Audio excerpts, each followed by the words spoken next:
The times में खुशामदीद। हिंदुस्तान के जो मौजूदा हालात हैं और जिस तरह लगातार यहाँ मुसलमानों को टारगेट किया जा रहा है, मुसलमानों पर हमले हो रहे हैं, मुसलमानों की मॉब लिंचिंग हो रही है, मुसलमानों के ख़िलाफ़ कानून बन रहा है, मुसलमानों को इस्लामी शायर के साथ जीने से रोका जा रहा है। लगातार ऐसे कानून बनाए जा रहे हैं लोकसभा से और असम्बलियों से जहाँ मुसलमान अपने मज़हब पर अमल ना कर सके, मुसलमान खुलकर अपनी शरीयत पर अमल ना कर सके। अभी हाल ही में उत्तराखंड की असम्बली ने एक कानून बनाया जहाँ मुसलमानों के पैसे से, ज़कात की रकम से चलने वाला मदरसा भी अपनी मर्ज़ी का निसाब मुरतब नहीं कर सकता है।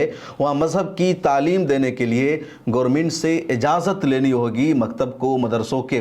उसके अलावा यूनिफॉर्म सिविल कोड की बात हो रही है।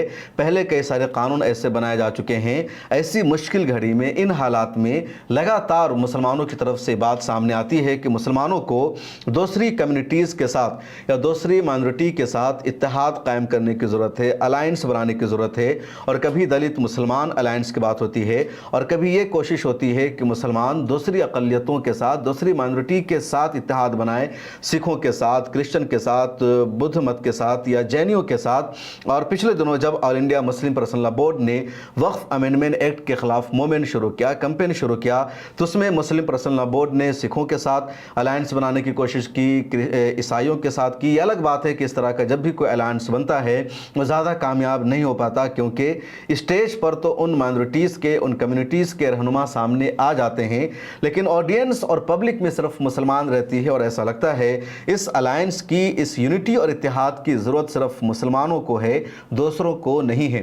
बहरहाल कोशिशें की जा रही है और इस तरह की एक और अच्छी कोशिश कल यानी 24 अगस्त को दिल्ली में देखने में आई। मशहूर ऑर्गेनाइजेशन है IMCR यानी Indian Muslim for civil rights, जिसके फाउंडर हैं साबिक MP मोहम्मद अदीब साहब। उन्होंने दिल्ली के इंडिया इस्लामिक कल्चरल सेंटर में एक प्रोग्राम का इनेकाद किया, कह लीजिए एक सेमिनार का इनेकाद किया। और ये सेमिनार जिस शख्सियत पर था, जिस टॉपिक पर था, वो ज़्यादा अहम है और मैं उनका नाम बताता हूँ कि गुरु तेग बहादुर जी, जो सिखों के गुरु हैं, उनके लिए बहुत अहम है। इनकी 350वीं बरसी पर यह प्रोग्राम मुनक़िद किया गया इंडिया इस्लामिक कल्चरल सेंटर में और सिख रहनुमा मौजूद थे, मुसलमान रहनुमा मौजूद थे। और इस प्रोग्राम में इन सब लोगों ने कहा कि सिख और मुसलमान मुत्तहिद रहेंगे तो हिंदुस्तान मुत्तहिद रहेगा, सिख और मुसलमान मुत्तहिद रहेंगे तो इन पर कोई जुल्म नहीं करेगा। इस प्रोग्राम में जो स्पीकर्स थे उन सब ने मुश्तरका तौर पर यह कहा कि कभी सिखों को टारगेट किया जाता है, कभी मुसलमानों को टारगेट किया जाता है और ज़रूरी है दोनों कम्युनिटी का मुत्तहिद होना। इस प्रोग्राम के ऑर्गेनाइज़र तो मोहम्मद अदीब साहब थे ही यहाँ मौजूद। इसके अलावा इंडिया इस्लामिक कल्चरल सेंटर के सदर सलमान खुर्शीद इस प्रोग्राम में मौजूद थे, फ़ारूक अब्दुल्ला साहब मौजूद थे और सिखों के बहुत सारे रहनुमा इस प्रोग्राम में मौजूद थे, जैसे दयाल सिंह हैं, गुरमीत सिंह हैं, हरदीप सिंह हैं। उसके अलावा जस्टिस इकबाल अंसारी साहब इस प्रोग्राम में मौजूद थे। तो दोनों तरफ के रहनुमा इस प्रोग्राम में मौजूद थे। मौलाना महबूबुल्लाह नदवी जो MP हैं वो मौजूद थे और इन सब लोगों ने यही मैसेज दिया।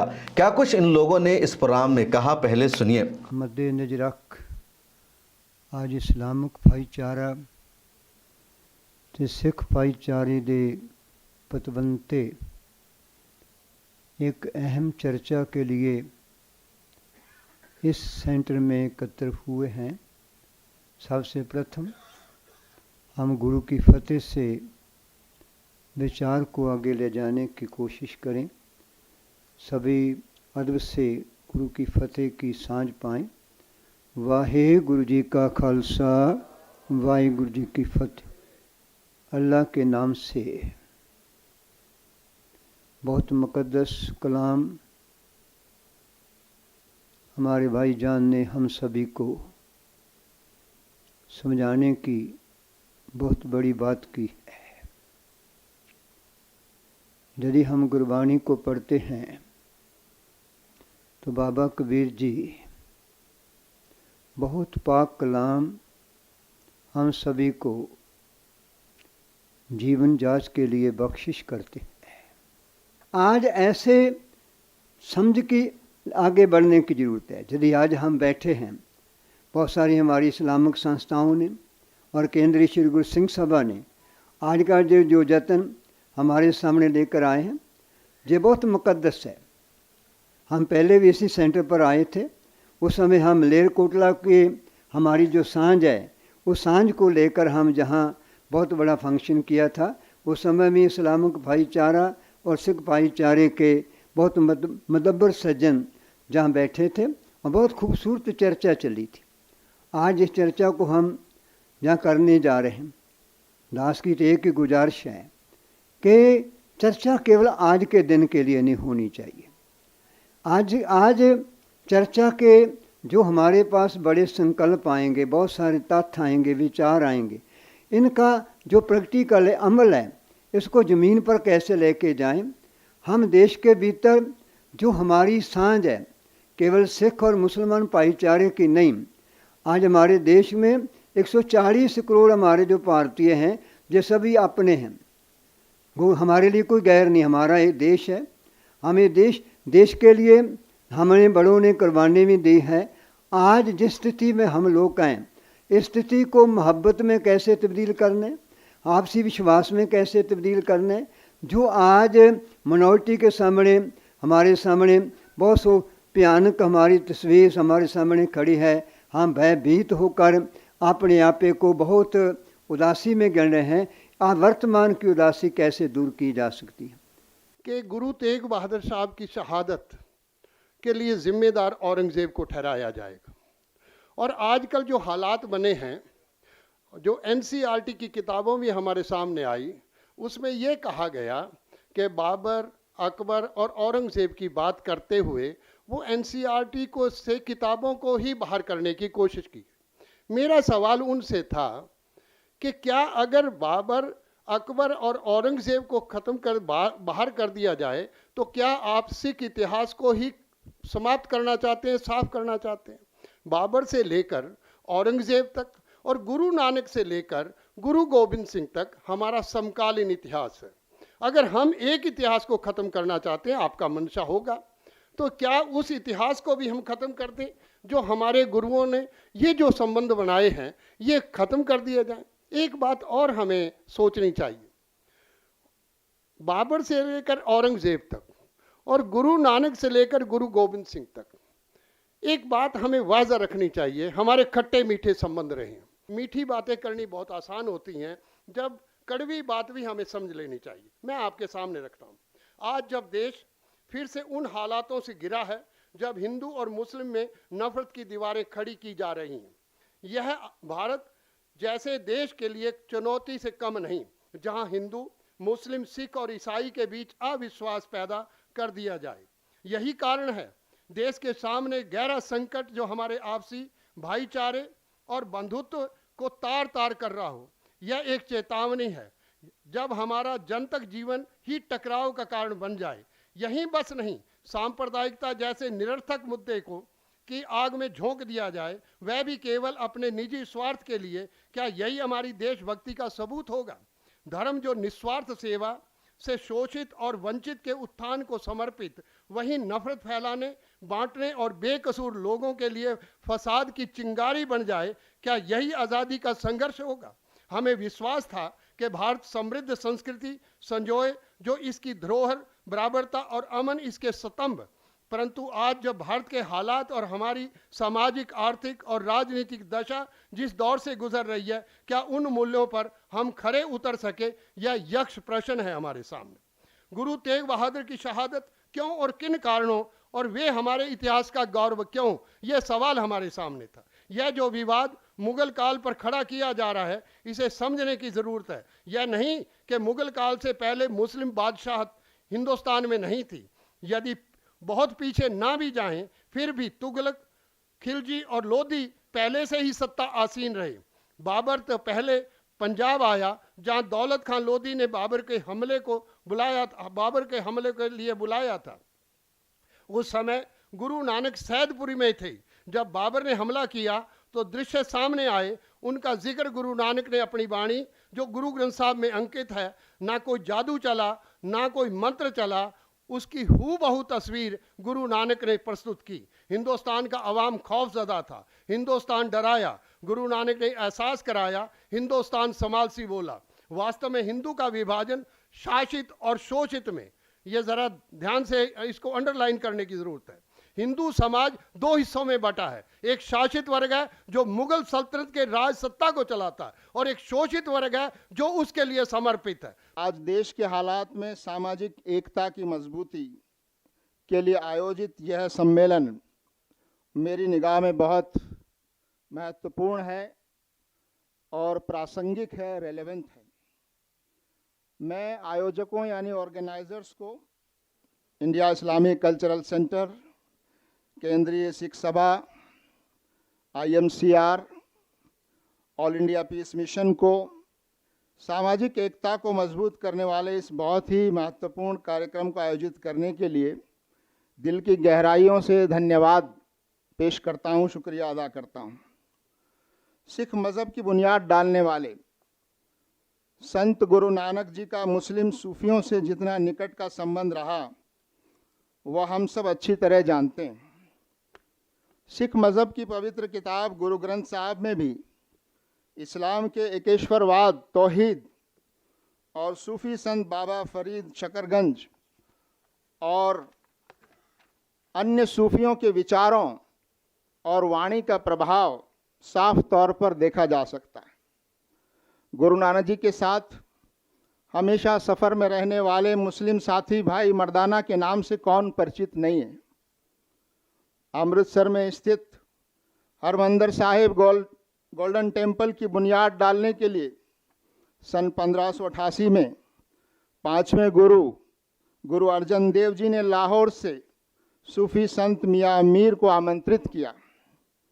एक खुदा की इबादत और बिना किसी भेदभाव के तमाम इंसानों की सेवा सिख मज़हब की एक विशेष पहचान बन गई है, जो इस्लाम की बुनियादी शिक्षाओं में से है। आज भी हमारे सिख भाई पूरी दुनिया में, हमारे देश भारत में और विशेष रूप से पंजाब में मुस्लिम समुदाय के साथ जिस तरह प्रेम और सद्भाव और सहयोग का रिश्ता बनाए हुए हैं, वो हमारे देश की ताकत है। 1984 के दिल को दहलाने वाले नरसंहार के बाद विशेष रूप से मुस्लिम और सिख समुदाय के बीच रिश्तों में और ज़्यादा मजबूती आई है, जिसमें लगातार तरक्की हो रही है। पिछले कुछ सालों में पंजाब में हमारे सिख भाइयों ने जिस तरह सैकड़ों उजड़ी और वीरान मस्जिदों को बनाने और उनको फिर से आबाद करने में दिल खोल कर जैसा सहयोग किया, उससे वास्तविक भारत की बुनियादें मजबूत हुई हैं, जो पूरे देश के लिए एक अनुकरणीय उदाहरण है। भारत के इतिहास के एक छोटे कालखंड में यानी मुगल शासन में सत्ता के नशे में और अपने वर्चस्व को स्थापित करने के लिए जो अन्यायपूर्ण और अप्रिय घटनाएं हुई हैं, वो हम सब के लिए बहुत ज़्यादा कष्टदायक और दुखदायी हैं। उनको किसी भी तरह से उचित ठहराने का प्रयास भी अन्यायपूर्ण होगा।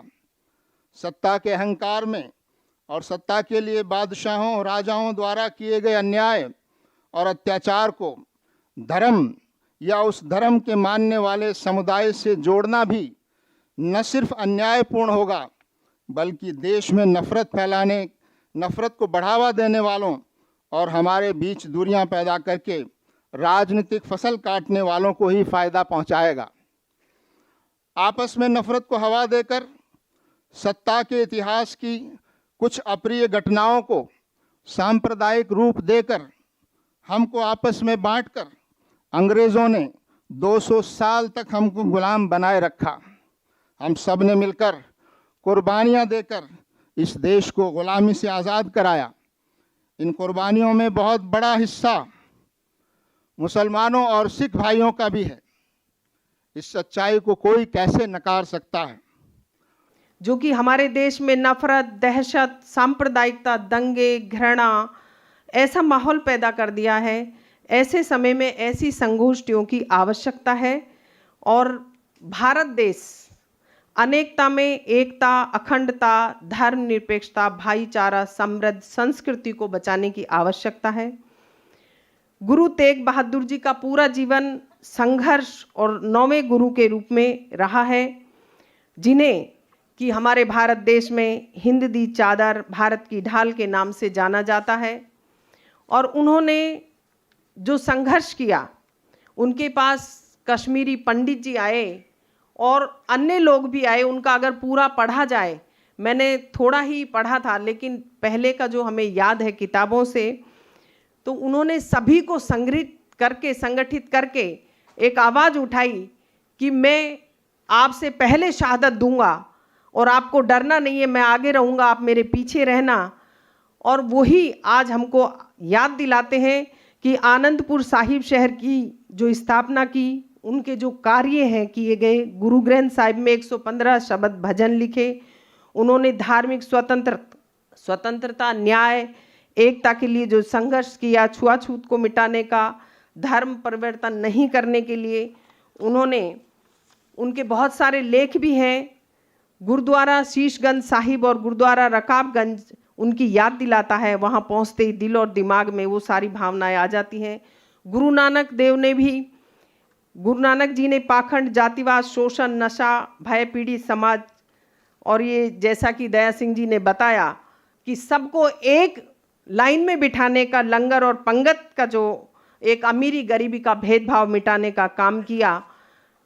ये सारे सिख समाज, जो कि आज जो भेदभाव सिख, मुसलमान और जाति भेदभाव बनाया जा रहा है, लेकिन ऐसा मेरा मानना है कि ऐसा भारत देश की कोई भी जाति और कोई भी वर्ग नहीं है जिसने कि अपने लहू से इस भारत माता का तिलक नहीं किया हो। ऐसा कोई जाति धर्म नहीं है।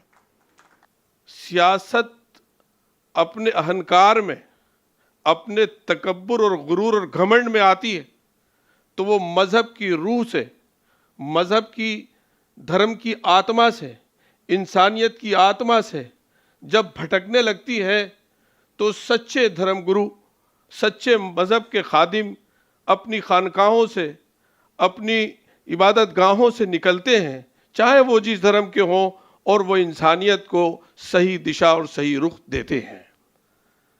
मुग़ल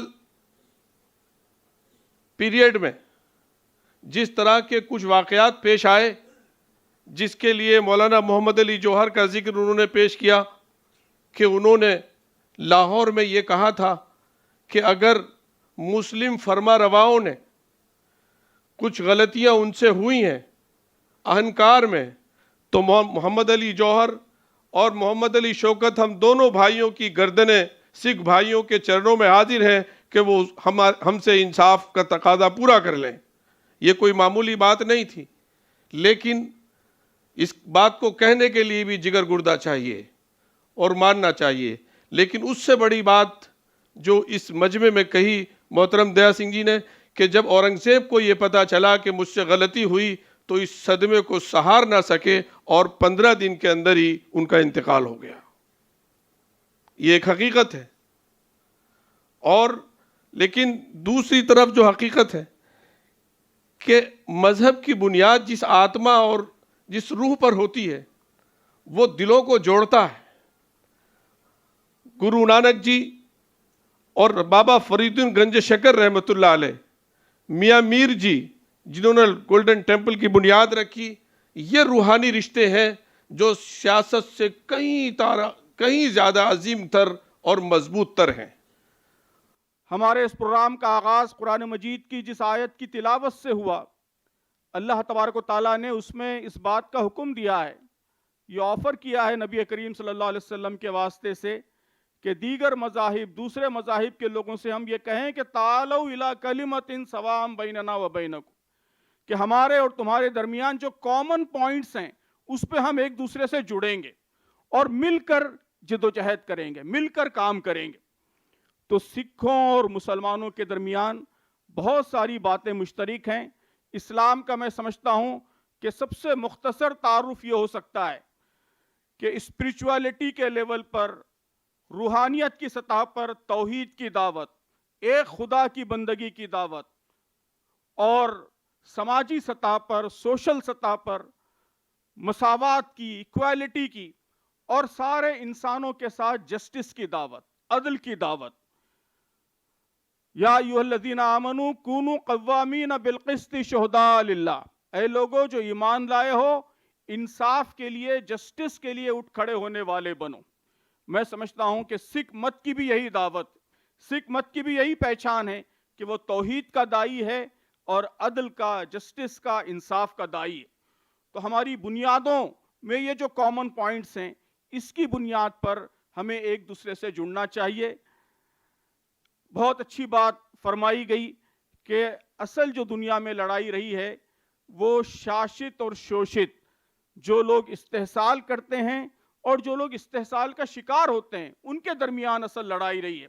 कुरान मजीद ने इसके सिलसिले में कहा मुस्तज़फ़ीन और मुफ़सिदीन।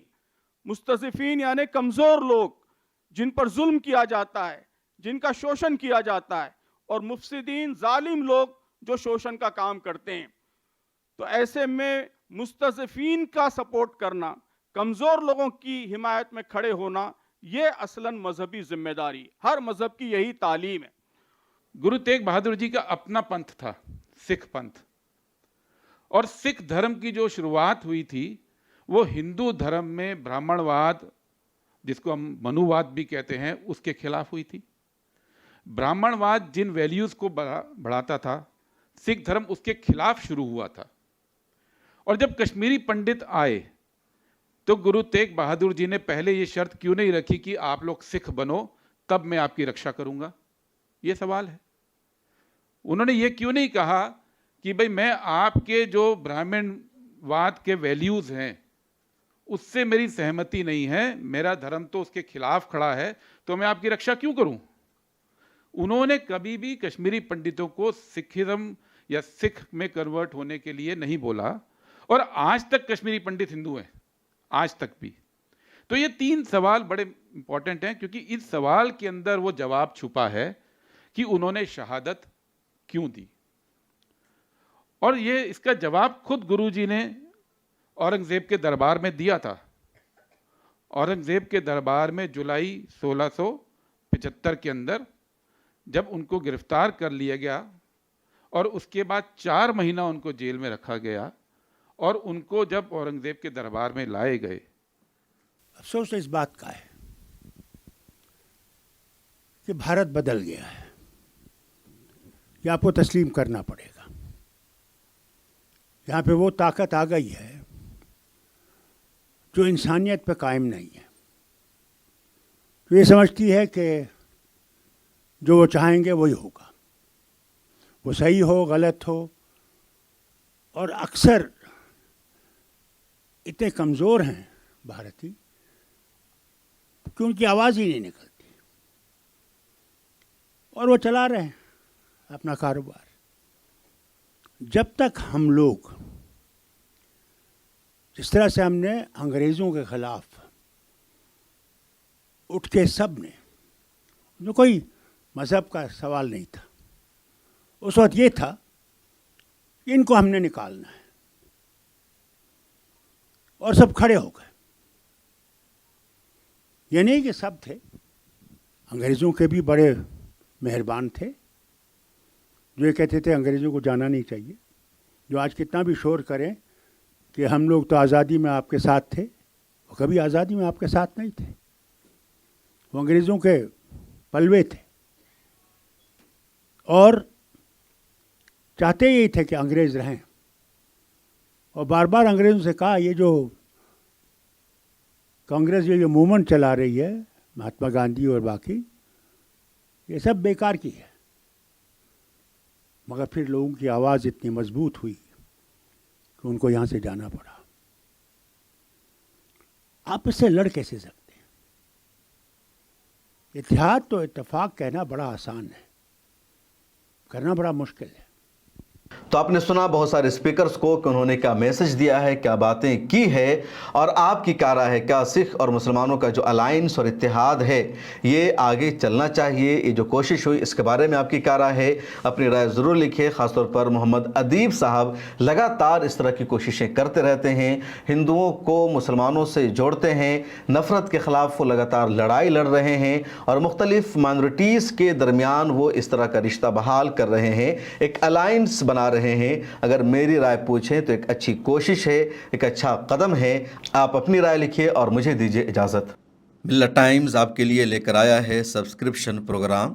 डिस्क्रिप्शन में मौजूद लिंक पर क्लिक करें या यहाँ दिया गया QR कोड स्कैन करें, जिसके बाद एक पेज खुलेगा जहां आप 99 रुपये का या कोई दूसरा प्लान चुन सकते हैं। फिर सब्सक्राइब नाउ पर क्लिक करें, उसके बाद अपना ईमेल, फ़ोन नंबर और नाम दर्ज करें और प्रोसीड पर जाएं। एक नया पेज खुलेगा जहां आपको अपना UPI ID डालना है। फिर फ़ोन पे, गूगल पे या पेटीएम पर जाएं और वहां जो नोटिफिकेशन आया है उसको ओके कर दें। बस आप बन जाएंगे मिल्लत टाइम्स के सब्सक्राइबर और खुसूसी मेंबर।